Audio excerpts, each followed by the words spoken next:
Hi, I'm Allison. Hi, I'm Justin. And you're listening to the Otterly Owlsome podcast.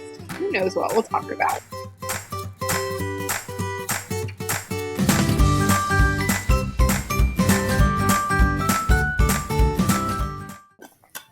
Irish doodle. Yeah. Her name's Rory. I think before they get done, they're gonna have like bear doodles and stuff.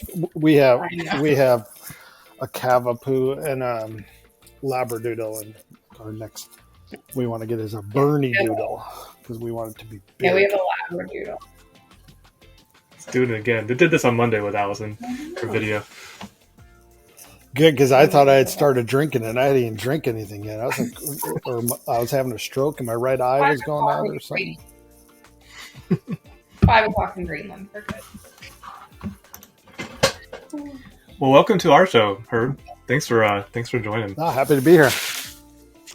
Hopefully, you haven't wasted your time watching our show yet. I seen a couple snippets. I think on one of the ones y'all posted. I actually don't listen to as many podcasts as like people probably think I do. It's only when I'm on long drives is when I find the time. Yeah. Like, all right, we'll do that. We'll listen to the podcast for the next 5 hours. Yeah, I find that dog walking and chores is it's a good time for me. I like the chores one. I just don't like doing chores. So kind of becomes. I don't either. So Allison, I don't want to step on your toes, but you invited Herb, and I'm really interested in how you guys first met, but I don't want to ruin your intro of Herb for everyone. So that's my all right. Well, I'll do a initial brief curiosity, and I'll let him dive in. So I help with the NextGen program with ServiceNow, and one of my very good friends for many, many years used to be over the program, and then she got to hire Herb to kind of take it over. So I've gotten to know him over the past, have you been there a year? Yeah, year and a half, now? I guess now. Year and a half. And so I've gotten to work with him, and I'll let him give his background. He's got a very cool background and was doing great things with the program. No, yeah, I appreciate it, Allison. Yeah, it's a year and a half. Time flies when you're either having fun or busy, or you're having fun while you're busy. I've been at ServiceNow a year and a half. Right at a year and a half. Backing up even further, 4 years ago, I retired out of the Army as a Special Forces Team Sergeant, people know as a Green Beret, and then was like, hey, what's next with my life? And my claim to fame was, hey, I'm the only person ever to be the Army's Drill Sergeant of the Year and a Green Beret, and all that gets me nothing, right? There's no discount at the gas station or anywhere else, so it was like, hey, let's figure it out. So I went to work at Accenture as a management consultant in that pathway. I was doing my MBA at Cornell, and then was like, hey, I got to do something else. This isn't challenging me. It's not fulfilling me. I found out about ServiceNow. I had been doing ServiceNow work, but I was like, oh, this position at ServiceNow. Looked at my fiance Corey. I was like, this was wrote for me. This is. They should just put my name on there. I don't even know why they're posting it. And I submitted an application, went through the process, and then a year and a half later, here I am. Yeah, I was following your kind of trajectory on. I'm going through your LinkedIn and all your posts and everything, and you actually posted today about interviewing at a startup, and then your friends interviewed at the startup, and like you guys have gone your separate ways, and I found that really intriguing about just kind of how life for everyone goes different directions. Yeah, they were in there as in the first 40 employees, I think like 36 and 39 or something. So I was like, oh, I'm a good shot to get in. This is going to be awesome. And it just didn't work out. And I knew pretty quickly during the interview, it was in person, and this is going to make or break it. What I didn't realize, though, they had a problem, and they like, hey, what's your solution? So I got up on a whiteboard, I drew it out. It was the same pitch they had made the day before, and the guy I was interviewing was like, no, that's not it. I didn't know that, so I made the same pitch because we came from the same background, like similar type of thinking. But it all worked out, right? They're a multi-billion-dollar company now a couple years later, and I'm not a multi-billion-dollar entity, though. I'm doing okay. I would bet you've had billions of dollars of impact on other people, though. Yeah, it's hard to. That's why I love what I do, though. You can't buy it. When you help someone and you change their life, whether it's a little bit or even a tiny bit, you can't purchase that. How good that feels. So it's awesome. That's actually what I love about Herb is like his content is just so like real, and it resonates with so many people. Of like he's taking his experiences and how his journey has taken him. And it's very cool to read because I'm not a veteran, so I can never, ever relate to what you've been through. But I know several that when I read your stuff, I'm like, oh my gosh, like this is awesome. And the people in the cohorts just love you and what you do and the things you bring to the table, especially like your content. I'm like, I could never do that ever. Like, I want to be you when I grow up. Yeah, it's people all the time will ask me, they'll reach out like, how are you so authentic? I'm like, I don't know how else to be. Like, it's I just be myself. But part of it really is like giving enough care what people think, but really not caring what people think, because you're never going to make everyone happy. And for me, it's great you pointed that out, Allison. Like, those that have served and those not served, all are equal. There's no one better than the other, but there's a divide, right? And most people, unless you have a family member, don't know what it is. So I'm always about building bridges, and through authenticity of like, hey, this is the real experience, and do that. And we need more of it, right? I think we need more coming together instead of polarization. So anything I can do to help, whether it's veteran, non-veteran, I'm all for it, because we can all get along. We all succeed together. Do you want to tell our audience kind of what NextGen is and what you guys do? Just because I don't think everybody knows about NextGen. No, good. NextGen. So ServiceNow, we have NextGen, and it's not just in the U.S., globally focused, but I'll talk mainly about what we do here for veterans, but focused on underserved populations, the people normally can't break into tech. Let's give them training, and let's get them a step up and get them into the ecosystem. So we have programs here in the U.S. that are veteran focused. That's where I reside. And then we have non-veteran focused, so certain different parts of America, and then other ones in, across Europe, also in Asia for a lot of refugees and stuff going through and get training. So it's really a way to get ServiceNow training for free for a 10-week program, or our military program is 16 weeks because we're connected with the Department of Defense, to really go through a boot camp and learn ServiceNow, but not just ServiceNow, but career skills. And like, how do I use this thing called LinkedIn? Or what's a resume? And some of the mental components of like, I'm leaving service to my nation behind. It's going to be different now in corporate America, and going through that and interviews, et cetera. So we hit on that, but also, I mean, it's mainly drinking out of the fire hose of learning ServiceNow. And it's amazing. We just finished up and we were talking about a project that you know about, Allison, and it's so amazing to see the participants as they come through. Day one, I always joke, but it's not far up. They can spell ServiceNow. Like, that is their expertise level with ServiceNow to, by week 10, they're developing an application in ServiceNow, working in a small team of 3 to 5 people, and then work for weeks and solving problems that, really, architect, not necessarily an architect, but a developer and people who are out there in the ecosystem for a couple of years are doing. So it's just awesome to see their progress. And then the end state is, and this is why I love it, is ServiceNow wants, hey, get these people hired, right? Whether it's at ServiceNow, it's out at our partners. It's just a way to grow the ecosystem. And I love helping, because I love seeing the enthusiasm, because I'm like, I remember those days, and I'm like, I wish I would have had this when I started, because I was drinking from a water hose that was not helpful. So you were in survival mode, I think, right? Yes. Yeah. Sink or swim. Do you have a particular part of ServiceNow, Herb, that like appeals to you? And like, I don't know how technical or how familiar you are. I know you're over the program, but yeah, my coding expertise stops at my ATM pin code, and I'm good if I remember that. So I am not tech now from a process, project management, program stuff. That is what I do.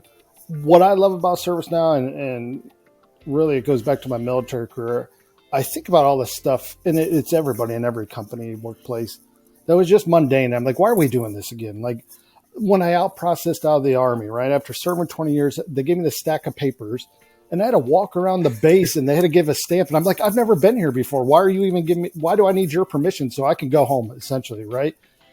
That could be automated, and I would not have spent, historically, at least the Army and most, military branches give you 10 days to do that.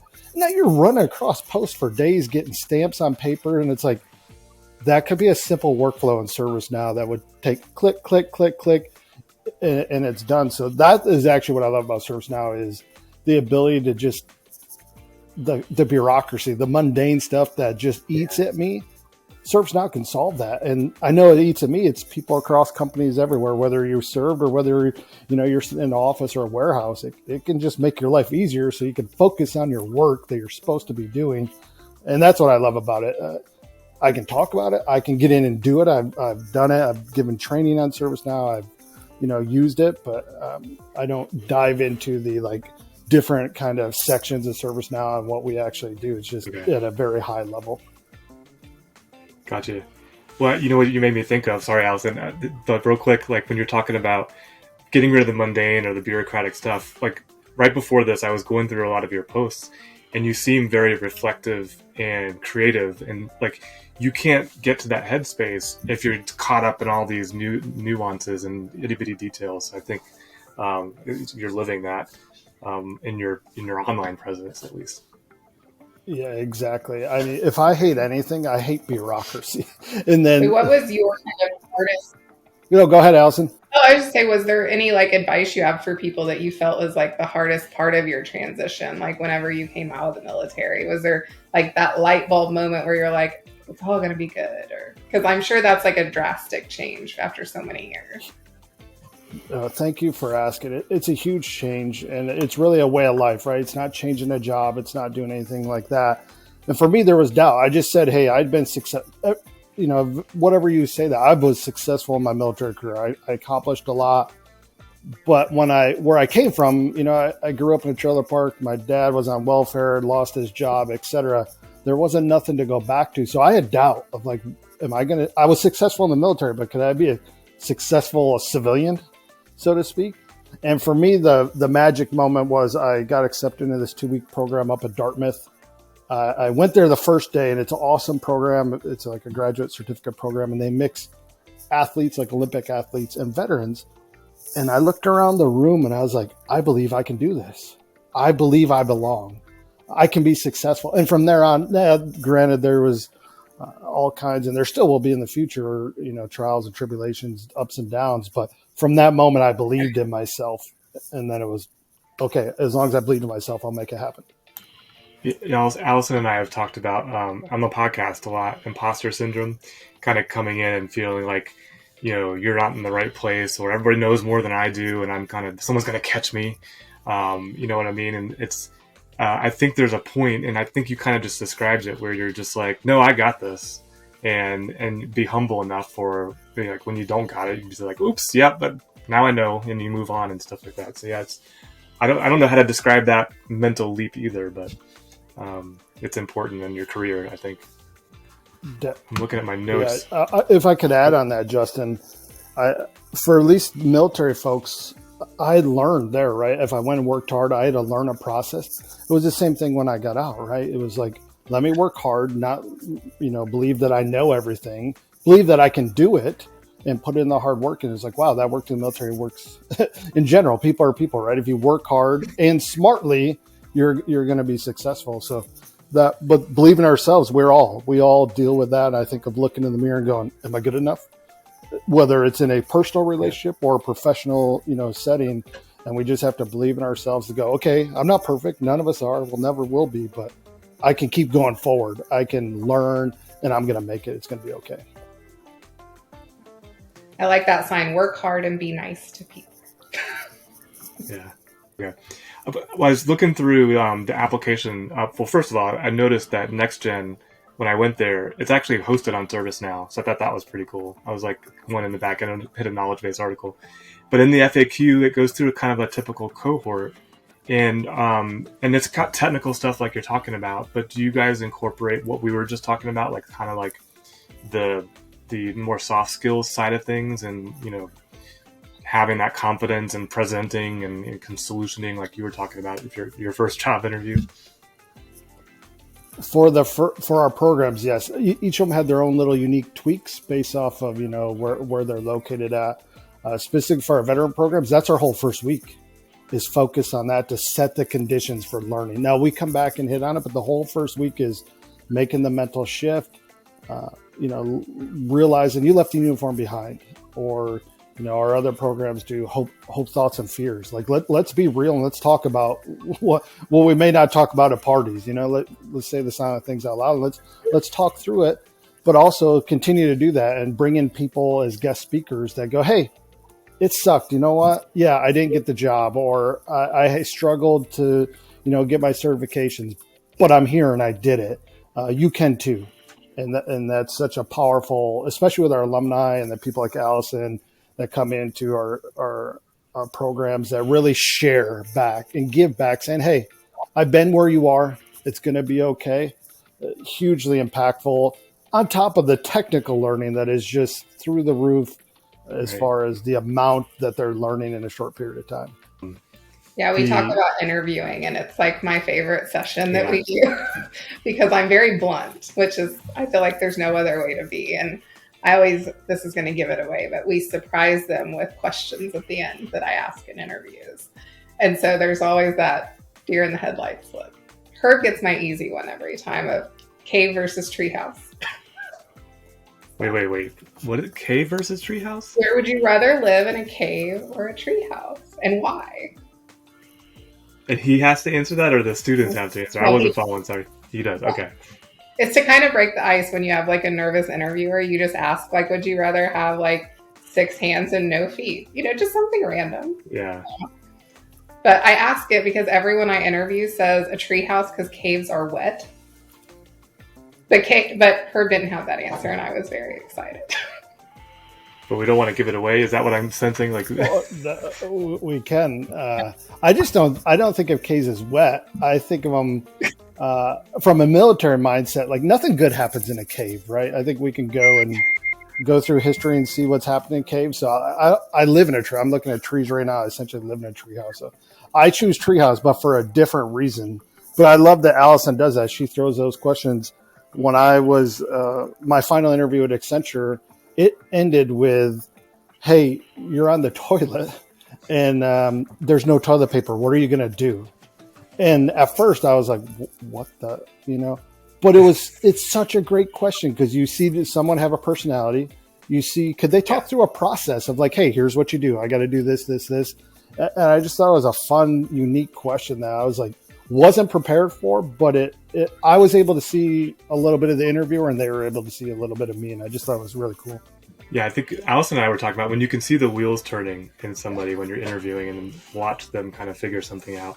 It's very telling and revealing into their process, I guess, their internal process.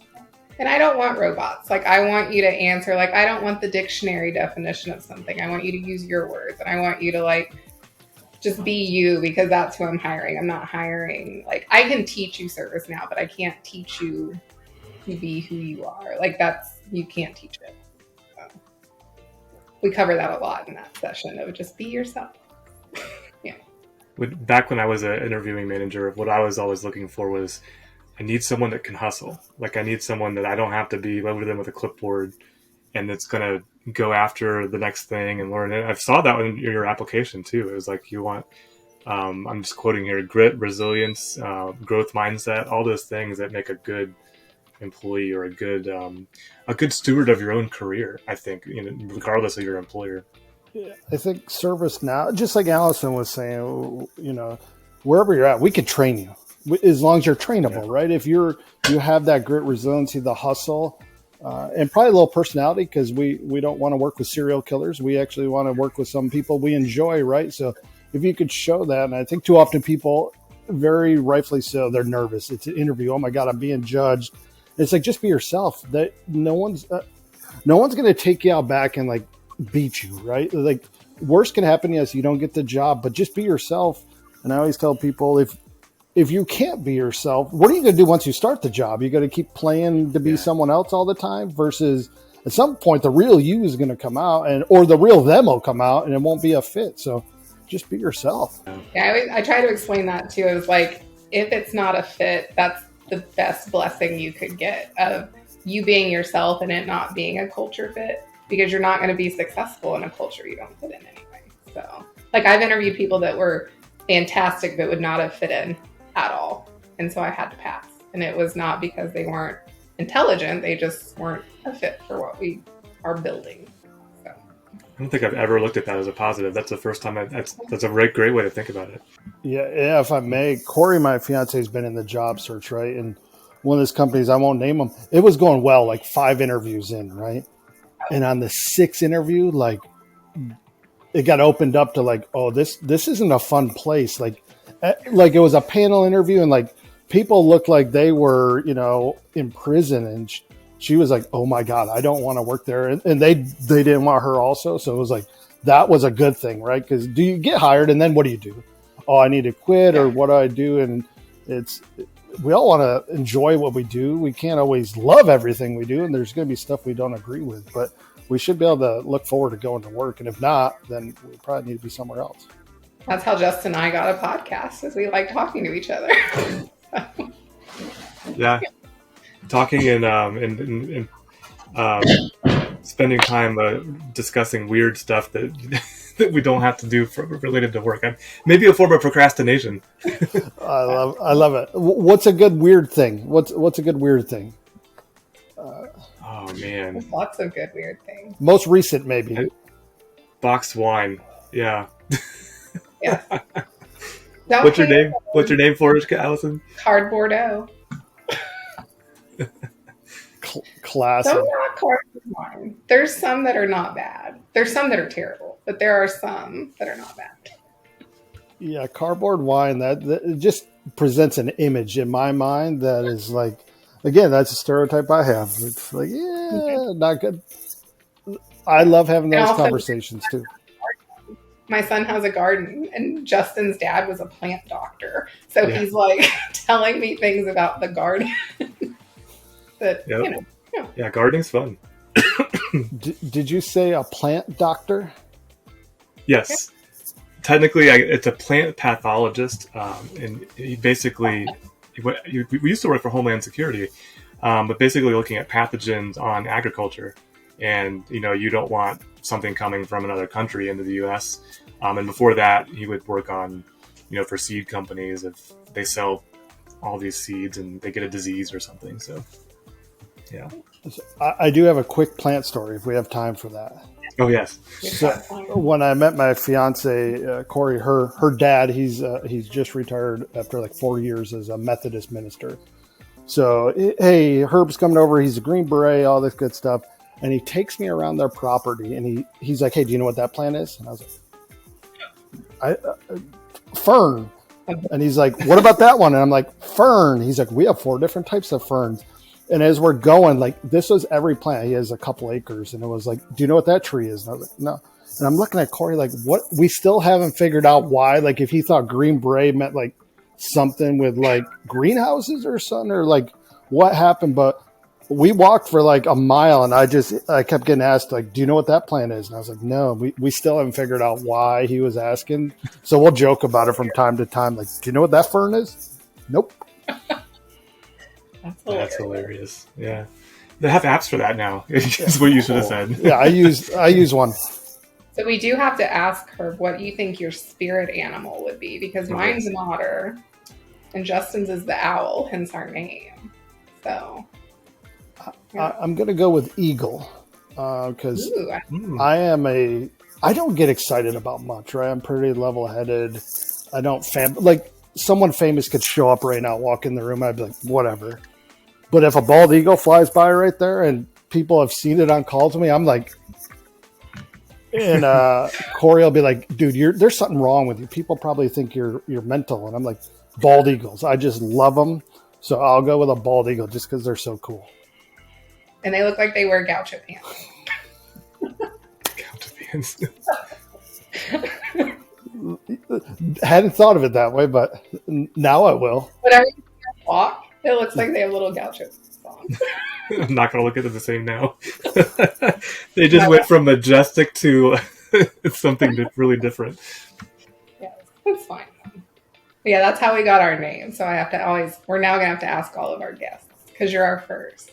Dude, I love it. We love otters we like owls because the joke in the house is one of our kids looks like an owl. So we always talk about that because he always big. And then we love otters just because they're mischievous. So we're always trying to go see otters and see them in the wild.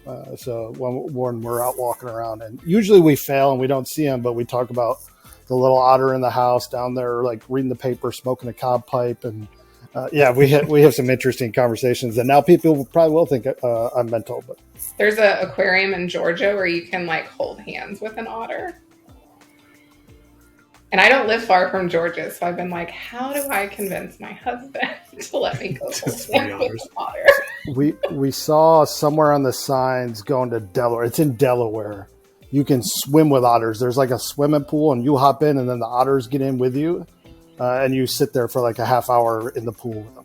So, Allison, we could do a podcast in the pool. Yes, or if David asks what he should get me for my birthday.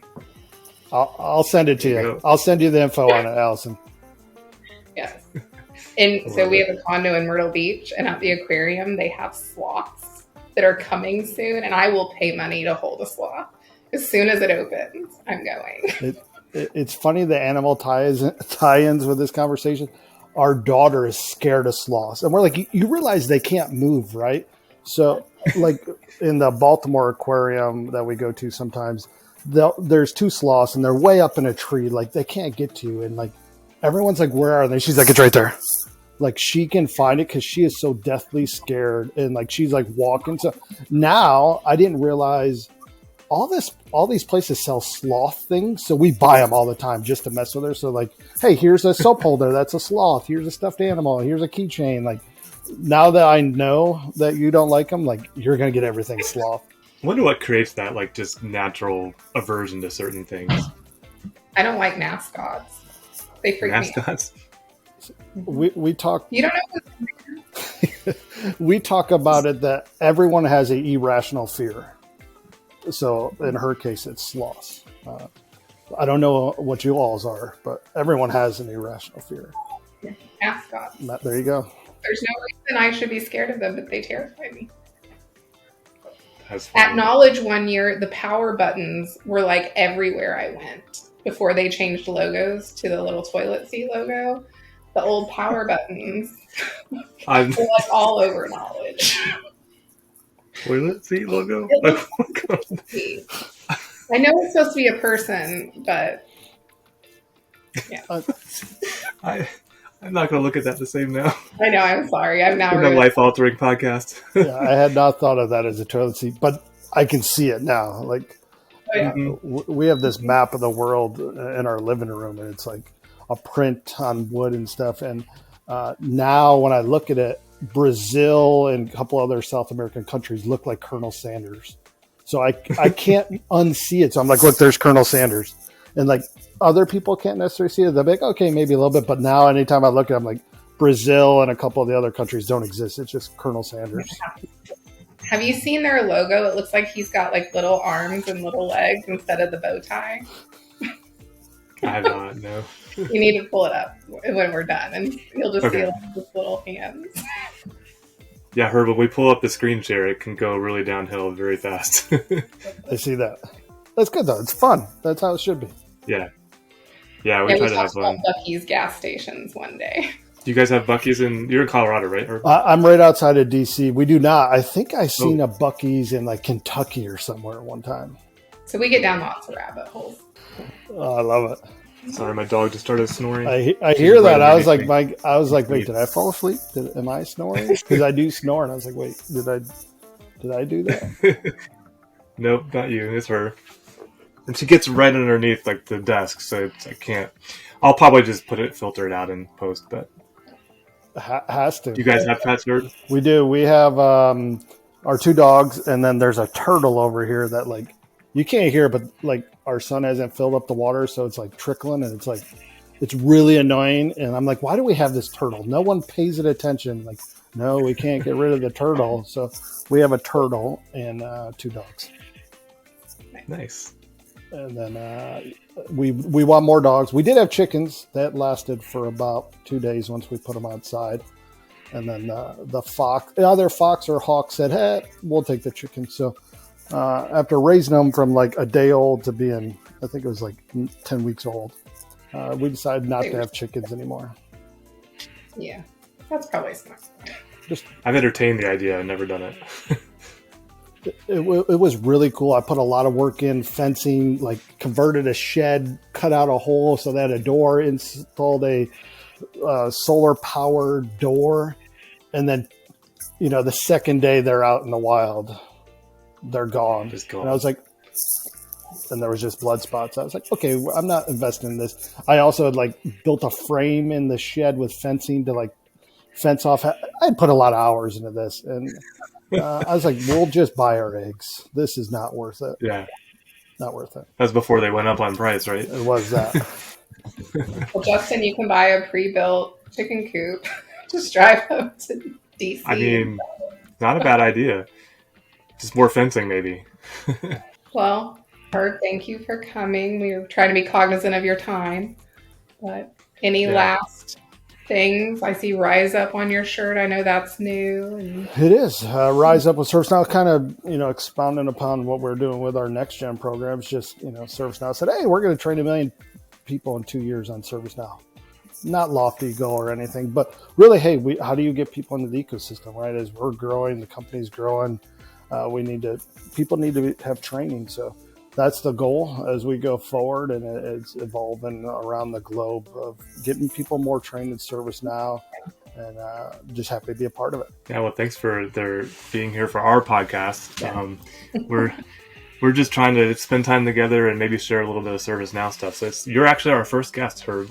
We've never had a guest before. So I'm honored or scared that you picked me first, but thank you. Allison voted for you. She was a big supporter of Herb being first. So I appreciate it, Allison. Thank you. No, y'all, I love this. Like just people talking and getting to know each other, and I feel like it's a good way to tune in, learn a little bit of information, and y'all keep doing it, because I like the otter and the owl. They're pretty cool, so you get my vote. We can have a little eagle on this episode. But it's got to be walking. I should put an eagle. I definitely should put an eagle. Or, with the pants.